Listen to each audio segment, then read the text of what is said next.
और दो पुत्र हुए, एक उत्थय और दूसरा बृहस्पति। यह दो पुत्र और 4 पुत्री हुए थे अंगिरा ऋषि को। चौथी जो पुत्री थी हविर्भू, वह पुलस्त ऋषि को दी गई थी, जिनसे अगस्त इसके एक पुत्र हुए थे विश्रवा पुत्र हुए थे।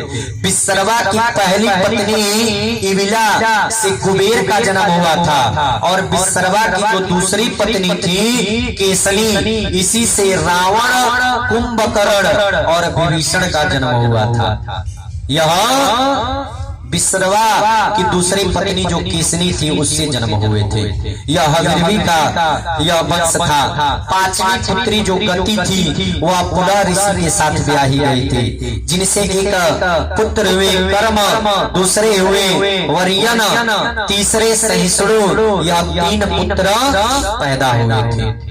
उसके बाद मैत्रेय मुनि ने कहा कि जो 6वीं कन्या क्रिया थी वह कर्तु महाराज को दी गई थी, जिससे 60,000 बालकिल्य नाम के ऋषि पैदा हुए थे।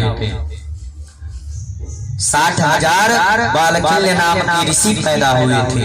और जो 7वीं कन्या ऊर्जा थी वह वशिष्ठ ऋषि को दी गई थी, जिनसे 3 पुत्र हुए, एक चित्रकेतु, सुरुचि और बीरज।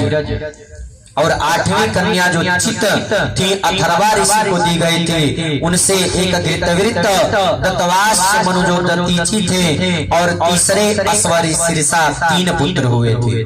9वीं कन्या भृगु ऋषि को दी गई, जिससे एक घाता, 2 विधाता, यह 2 पुत्र हुए, और भगवान में तत्पर रहने वाली लक्ष्मी को पैदा किए थे।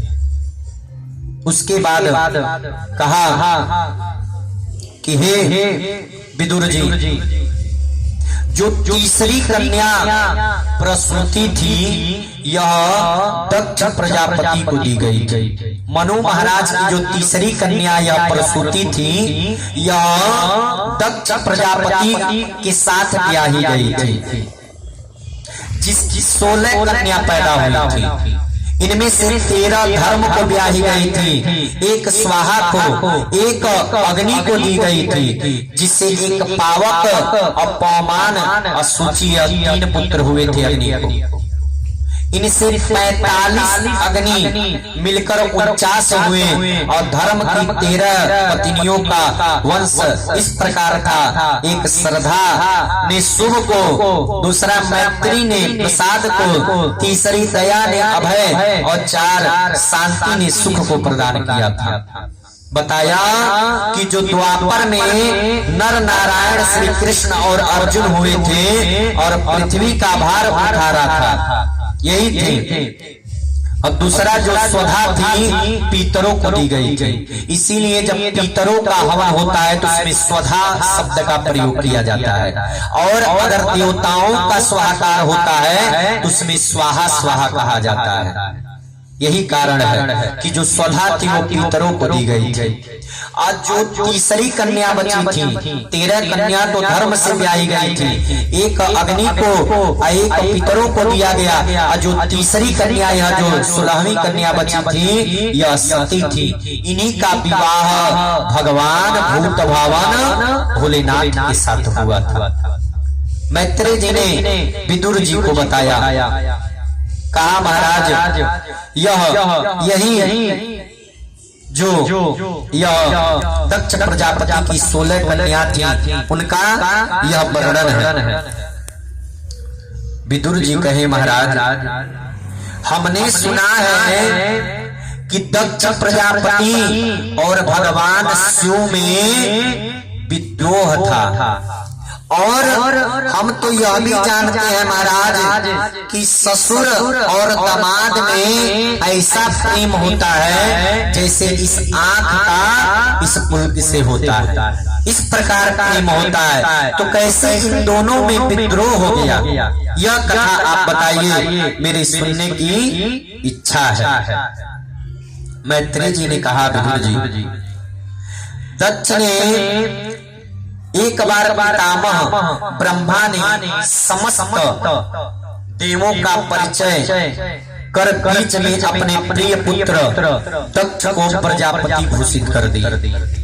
सभी के बीच बैठा कर प्रजापति बना दिया। प्रजापति का पद पाते ही दक्ष को बहुत अहंकार हो गया। प्रजापति का पद पाकर बहुत अहंकार हो गया, अभिमान ग्रसित हो गया और वह जिसमें बड़े बड़े देवता महात्मा सब इकट्ठे हुए।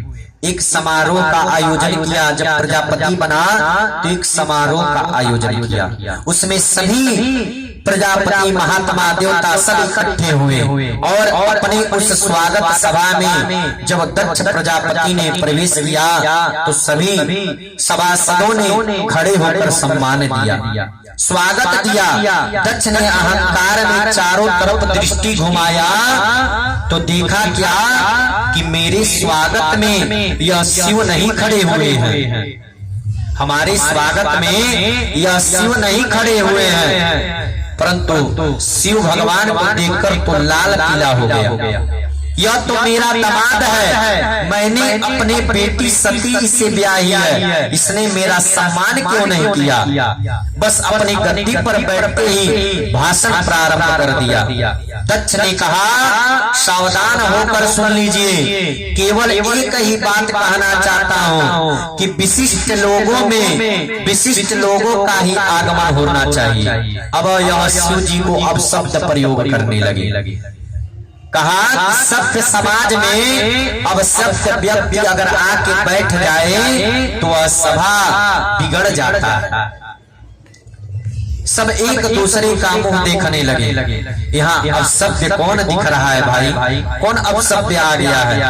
यह दक्ष ने किसको इशारा किया, किसके बारे में कह रहे हैं। दक्ष ने कहा, इधर उधर क्या देख रहे हो, तुम्हें यह शंकर दिखाई नहीं पड़ रहा है। यह दुष्ट हमारे आने पर हमारा सत्कार नहीं किया, हमें प्रणाम नहीं किया। शिष्ट लोगों में बैठा है तो शिष्टाचार नहीं इसके अंदर आ रही है। 24 घंटे यह भूत प्रेतों के संग में घूमता रहता है तो इसके अंदर शिष्टाचार कैसे आएगा। यह कहने लगे, अब शब्द का प्रयोग करने लगे, यह तो हमारे लिए कलंक है, यह हमारे लिए कलंक पैदा हुआ है। लोकपालों में हमारी प्रतिष्ठा यश को धूमिल करने वाला है, नष्ट करने वाला है। लज्जा तो इसमें बिल्कुल भी नहीं है। लगा गाली देने, अब शब्द बोलने लगा। दक्ष बोला, मैंने अपनी इतनी सुंदर मृग लोचनी कन्या का विवाह इस मरकट लोचन के साथ कर दिया। ऐसे ऐसे कटुक वाक्य की बोला कि नंदीश्वर से रहा नहीं गया। तमकर खड़े हुए, अभी इसे जवाब देता हूँ, पर बोले बाबा ने बना लिया, इशारा किया, चुप बैठो। नंदीश्वर ने कहा, वाह महाराज, आपको कोई बंदर की आंख वाला बोले, आपके बारे में बुरा कहे और मैं चुपचाप बैठूं, यह कैसे हो सकता है। क्योंकि आपकी निंदा मैं नहीं सुन सकता हूँ। नंदीश्वर बोले, स्वामी आपकी निंदा सुनने वाले को गौघात का पाप लगता है।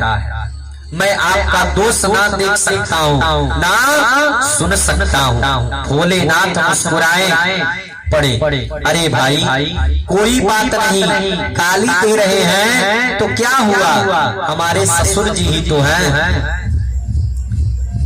और अगर ससुराल में गाली सुनने को नहीं मिलेगा तो कहाँ मिलेगा।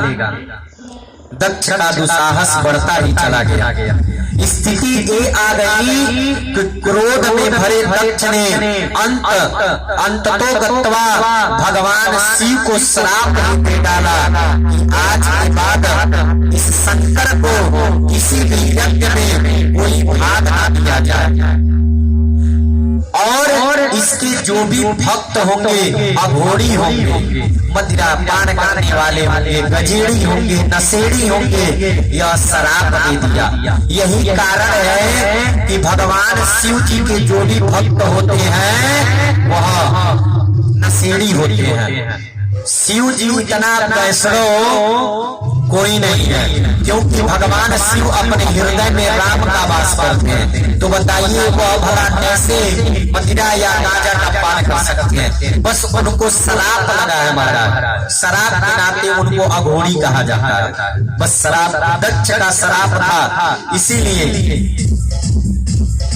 यह जब श्राप दे डाला, आज के बाद इस शंकर को कोई भी भाग यज्ञ में नहीं दिया जाएगा।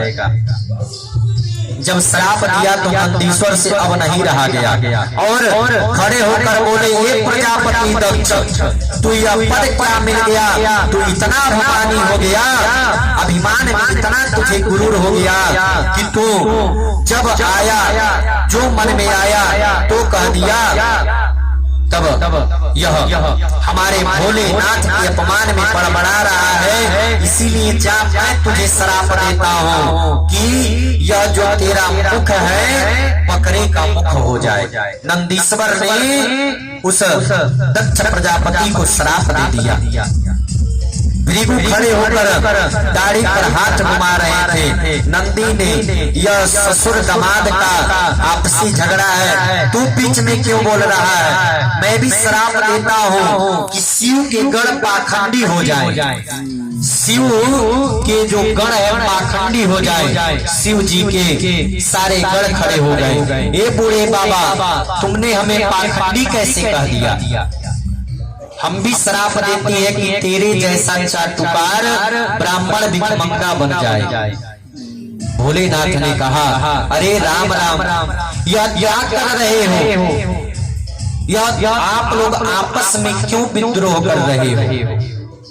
इसीलिए सब शांत कराकर शिव जी वहां से सबको लेकर कैलाश चले गए। समझा कर बुझा कर सबको कैलाश लेकर चले गए। अब दक्ष के हृदय में क्रोध बढ़ता गया कि इस शिव से मैं इस अपमान का बदला कैसे लूं। अब उसके मन में यह एक गांठ बन गया कि मैं किसी न किसी प्रकार से इसका बदला शिव से अवश्य लूंगा। महाराज यह निष्ठा वह बना लिया, क्योंकि अगर भक्त भगवान के प्रति निष्ठा रखता है, प्रेम रखता है, तो उसे कष्ट मिलता है। महाराज जब आप भगवान का भक्ति करेंगे तो आपको कष्ट अवश्य मिलेगा। एक बार नारद जी ब्रह्मा जी के मुख से पृथ्वी लोकों का बहुत गुणगान सुने थे। जब गुणगान सुने तो सोचे क्यों ना चलकर मैं मृत्युलोक में एक बार भ्रमण करके चला आया। तो नारद जी पृथ्वी लोक पे आए। आकर मृत्युलोक में जब वह